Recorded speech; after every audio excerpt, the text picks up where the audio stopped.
Voici un tableau intitulé Der Kaufmann, Georg Guise, réalisé en 1532 par Hans Holbein le Jeune. Cette effigie d'une exceptionnelle minutie est le portrait de Georg Guise, marchand allemand originaire de Danzig et membre de la Ligue hanséatique.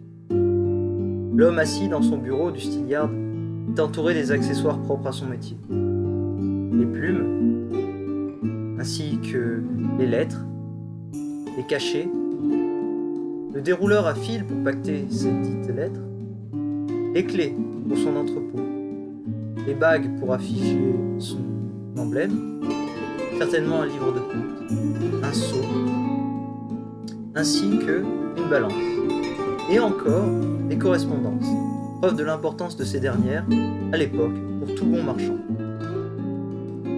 Et dernier objet phare pour son métier, cette boîte dans laquelle il range son argent. Ces détails, si parfaitement réalisés, ont tous un double sens.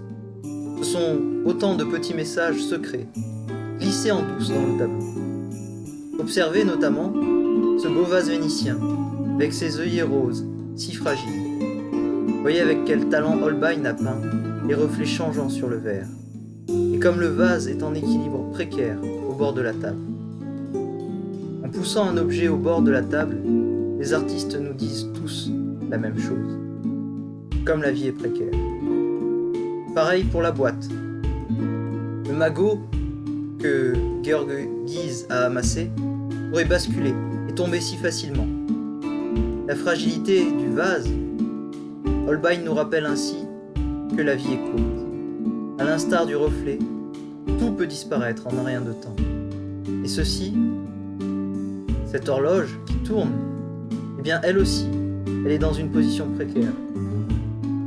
Ainsi, l'argent, le temps, la vie, tout ce que nous croyons posséder n'est en réalité que vanité.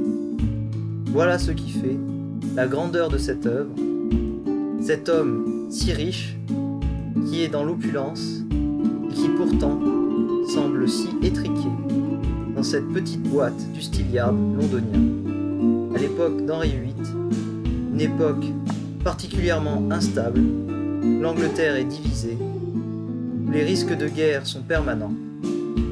Eh bien, quand les risques sont si grands, il ne faut pas oublier que tout n'est que vanité.